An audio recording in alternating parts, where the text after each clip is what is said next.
Hey, I wonder if they're really not here after all.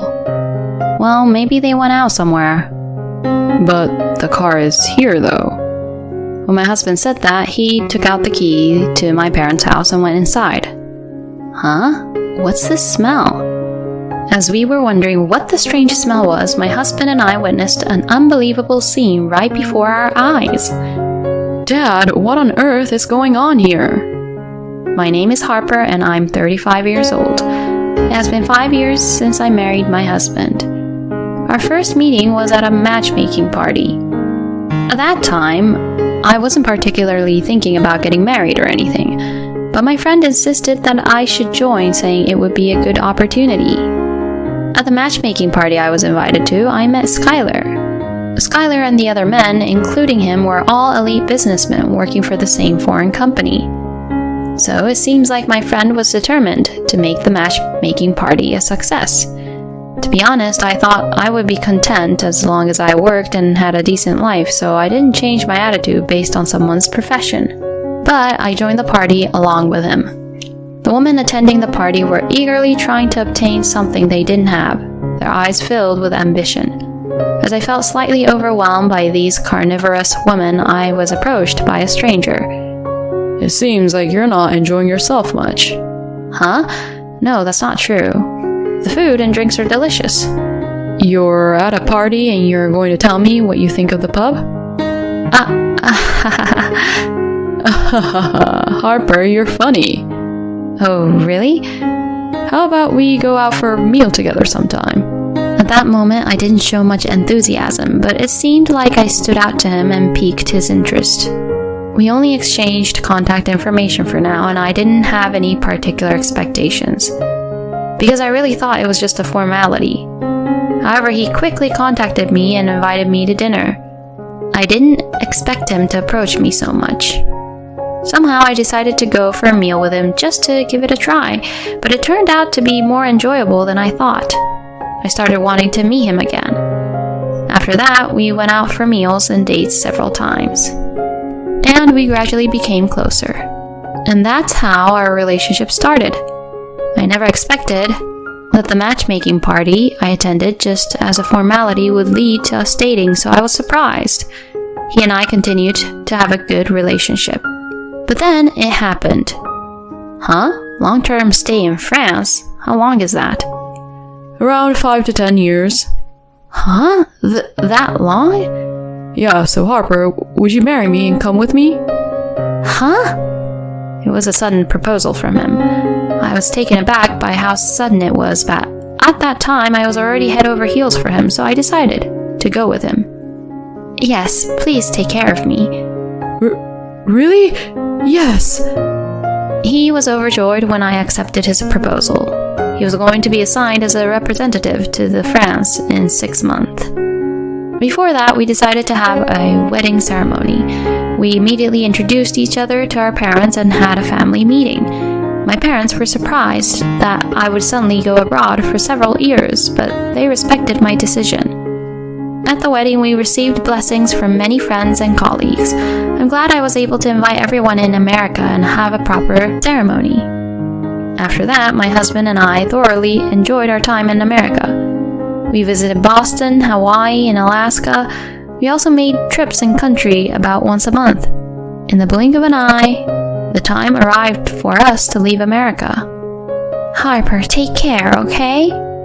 Yeah, please take care too, both of you. If you have time, come visit us. I'll make sure to recommend some great spots to visit. Going on a trip to France sounds nice. Your father and I will have to study French too. My parents and I said our goodbyes, and my husband and I flew out of America. Skylar, your family didn't come to the airport? My dad is really busy with work, and my mom and sister had dinner together at home yesterday. We said our goodbyes, so it's fine. I see. Well, I guess it's expected when it's their own son. And Skylar works for a foreign company, so maybe he doesn't take it as seriously, even with overseas business trips and all. Anyway, my husband and I arrived in France and started our life there. We lived in Lyon, a city known for its thriving tech industry. You often see businessmen in suits talking about business on their phones with wireless earphones, gesturing and walking by. I entered a cafe and leisurely enjoyed a cup of coffee. I couldn't help but think that prices in France are high. I bought groceries at a huge supermarket and went home to cook, waiting for my husband to return. At first, I felt a bit bored because my husband was the only person I could talk to. During that time, my husband suggested that I try attending a language school. I thought it sounded fun, so I immediately looked up schools. I applied to a promising language school. There were many Americans and people from other countries who came to study abroad. I was able to enjoy cultural exchanges. I became friends with an American girl and we went sightseeing together after school.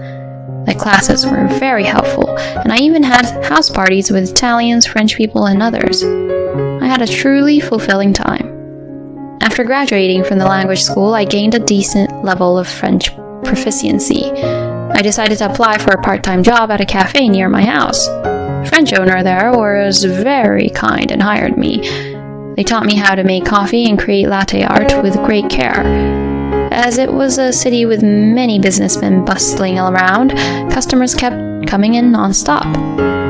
Through making lots of coffee and interacting with regular customers, my skills as a barista improved. And most importantly, my French skills skyrocketed. You seem really lively today.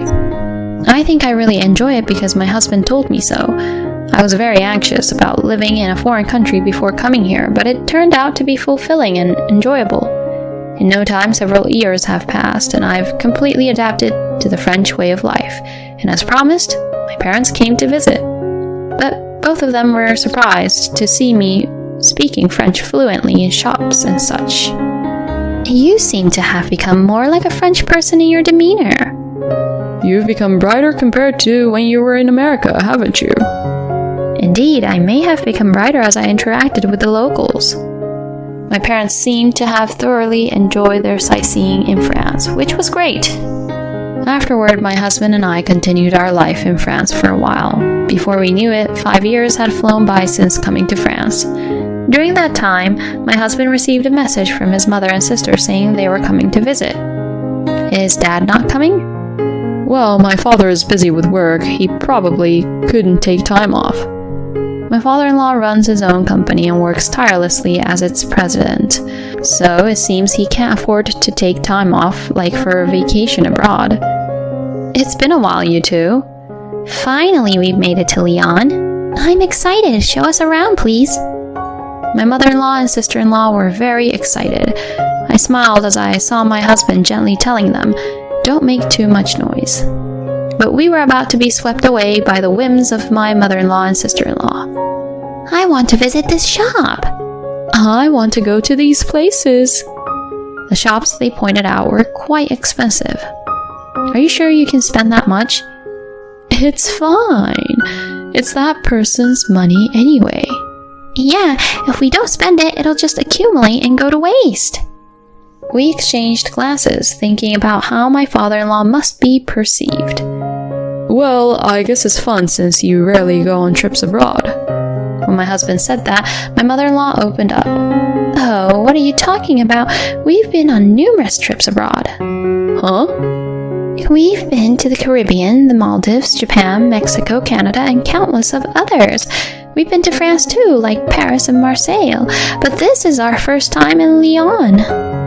My mother-in-law said those things. From the conversation we just had, I don't think my mother-in-law or sister-in-law would have brought my father-in-law. They must be spending extravagantly on every trip. My husband seemed stunned, seemingly unaware of that fact. My mother-in-law and sister-in-law didn't stay at our house, but booked a luxurious hotel for their entire stay. When it was just my husband and me at home, I couldn't help but feel concerned about their spending habits. I never expected it to be to this extent, I thought, feeling bewildered. They must be splurging without a care, since my father-in-law is a business owner with good earnings. I was grateful that, despite having a mother and sister like that, my husband had a sensible sense of money. After that, my mother-in-law and sister-in-law stayed for a few more days. Every day they spent money in a surprising manner. They were spending extravagantly, like celebrities. Well, that's a matter to be discussed between my father-in-law and mother-in-law, so I didn't particularly interfere. Still, I couldn't help but worry if it's okay to spend so extravagantly. And when my mother-in-law and sister-in-law left, I felt exhausted. It's like when you're with people who think only about themselves. It drains your mental energy. My husband also seemed quite tired.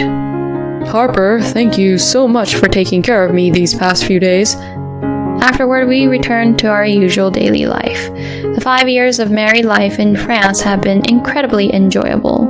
And my husband's overseas assignment has been extended for another 3 years. We decided to continue our life in France for the foreseeable future. And those 3 years also flew by in no time. I can't wait to experience life in America after 8 years. We've only returned to America 12 times in total, despite everything. The last time we went back was about 4 years ago, and now everything must be completely different. We concluded our long overseas assignment and returned to our home country. When we arrived in New York, we could immediately feel the familiar atmosphere and scent of America. After staying in a hotel, we immediately began searching for an apartment near my husband's workplace. We visited several properties with the intention of renting a place close to his office. We found a promising apartment and signed the contract. Then we went to visit each other's families to share the news of our return. First, we went to my parents' house. My parents were overjoyed to see me again after such a long time. However, as time passes, parents also age, so we should cherish every moment we have with them. Well, I'm almost 70 years old now. We're enjoying a leisurely life as a couple. That's great, as long as you're in good health. We shared stories and had a great time talking about our experiences in France. We ordered delicious pizza delivery and enjoyed a drink, creating a fun time together. As it was already late, we decided to stay overnight at my parents' house. A few days later, my husband and I visited my in-laws' house.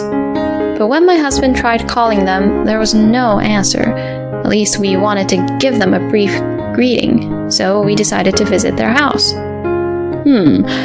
Looks like they're not home after all.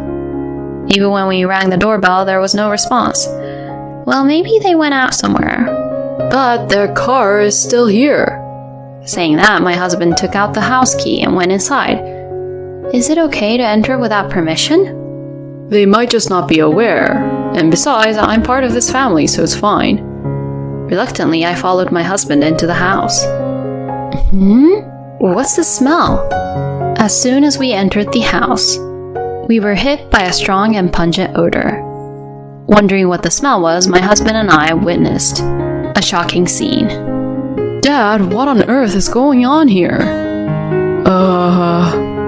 To our surprise, my father-in-law was crawling on the floor in his current state. We didn't ask how long he hadn't washed his clothes, but compared to the last time we saw him, he looked extremely thin. The smell was probably due to the fact that he hadn't been bathing. Dad, what happened? What about Mom? As my husband desperately asked, my father-in-law spoke in a barely audible voice, mentioning something about needing food. I quickly checked the kitchen and found a few cans of soup, so I decided to make soup for him. In the meantime, my husband cleaned up the dirty room and, following my instructions, wiped my father-in-law's body. Just that much made my father-in-law look cleaner than before. Dad, the soup is ready. Can you sit up? I'm sorry. The truth is, I injured my legs and back, and I can't get up on my own. Huh? My husband and I were speechless upon hearing this surprising fact. It seemed that my father-in-law had reached a state where he needed care, and we had no idea about it since we hadn't heard anything from my mother-in-law. In a hurry, my husband and I supported my father-in-law and helped him sit on the sofa. Then my husband cooled down the soup and fed it to his father. It feels like a dream. I can't remember the last time I had a warm meal like this. What do you mean, Dad? Let's hear the full story after we go to the hospital. We immediately called a taxi and took my father-in-law to the hospital. He was diagnosed with malnutrition and needed to be hospitalized urgently. According to the doctor, his condition was quite critical. After receiving some intravenous fluids and calming down a bit, we listened to my father-in-law's story. How could Mom and the others? The story we heard there was shocking. Apparently, a few years ago, my father-in-law announced his retirement due to the leg and back injury and entrusted the management of his company to his subordinates returning home. During that time, my mother-in-law and sister-in-law didn't provide any caregiving or household support at all. Not only that, they went out to play every day and left everything to the hired helpers. However, the helpers were only contracted for daytime assistance, and the responsibility fell on my mother-in-law and sister-in-law during the nights. My mother-in-law and sister-in-law found caregiving burdensome. Dinner consisted of leftovers or snacks, with very little and nutritionally insufficient food. My father-in-law kept losing weight rapidly. Moreover, my mother-in-law and sister-in-law frequently went on trips, leaving my father-in-law behind.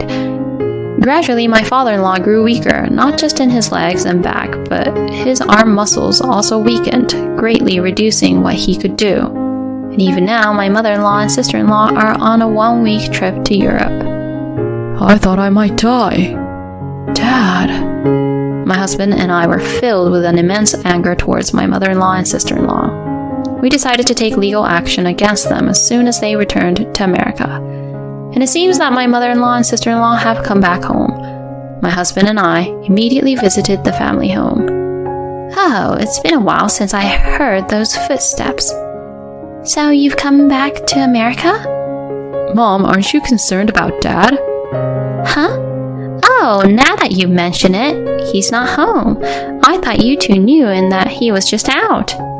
Don't try to deceive us. We know everything. Dad is currently hospitalized. Huh?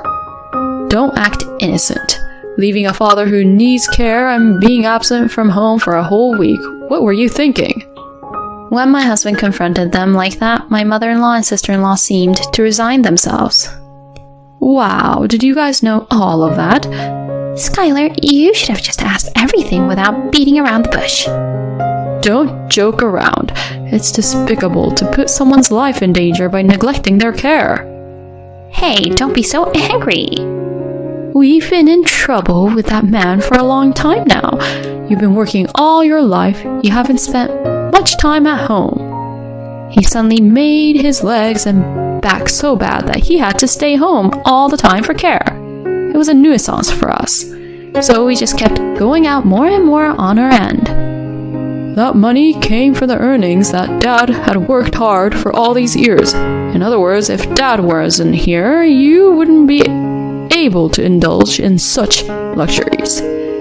Oh, stop it. We're family, so it's fine. Yeah, exactly. It's our own business, no matter who uses it. Besides, if he had died, we would have inherited his fortune. My mother-in-law and sister-in-law laughed hysterically while saying those words. My husband and I were left speechless. There's no point in saying anything to these people. Fine, I'll get it. I'll cut ties with you, so never call me family again. Well, whatever is fine. Yeah, that's right. You've been overseas all this time, so you had no involvement. Well then, we'll be leaving now. Enjoy your peaceful days without us. My mother-in-law and sister-in-law were wide-eyed at my husband's final statement. I deliberately refrained from getting angry with them after that. A few days later, my mother-in-law made a frantic phone call to my husband. Hello, I thought we cut ties with each other. Wait, why do we have to be arrested? Oh, so the police have finally arrived. I reported it. You and my sister were considered responsible for neglecting a person who couldn't live without care. What? In other words, it's a crime for abandoning someone in a state where they require care. I think you won't escape imprisonment because the circumstances are quite severe. Why do we have to go through this? That's my dad's line. He worked hard for the family's sake, and yet he was betrayed in such a way. He must have been the most shocked. I can't forgive you two either. Reflect on your actions in prison. Can't we pay money and get bail or something? Unfortunately, there's no imprisonment, so it's impossible. Besides, you don't have any money, right? Dad is planning to divorce you, so you won't be able to use his money anymore. What? That's right, you won't be husband and wife anymore, and you won't have access to Dad's money. This... My mother-in-law was devastated over the phone. Well then, I'll hang up now. Make sure to atone for your sins. My husband said that and ended the call. We blocked incoming calls from my mother-in-law and sister-in-law. Afterward, my mother-in-law and sister-in-law were sentenced to 5 years in prison. There was a possibility of probation if the sentence was less than 3 years, but they made statements clearly demonstrating malicious intent and neglect towards my father-in-law, so they received a 5-year sentence. Of course, I have no intention of visiting them, so I don't know how they are doing now. But I'm sure they are experiencing an unimaginable despair. My husband and I decided to take in my father-in-law. We had just signed a lease for an apartment, but my father-in-law said he would buy a new property and build a barrier-free house. So we decided to build a spacious house and live together with the 3 of us. The next day, we had our first child, and now the 4 of us are living happily together. If we had arrived a little later, my father-in-law might have passed away. When I think about that, I can't help but feel that my mother-in-law and sister-in-law should have faced even harsher consequences. I am truly relieved that my father-in-law is safe. From now on, I hope you, the viewers, will create many happy and joyful moments with your family. Thank you for watching until the end. If you enjoyed it, please consider subscribing to the channel. Thank you in advance, and let's meet again in the next video.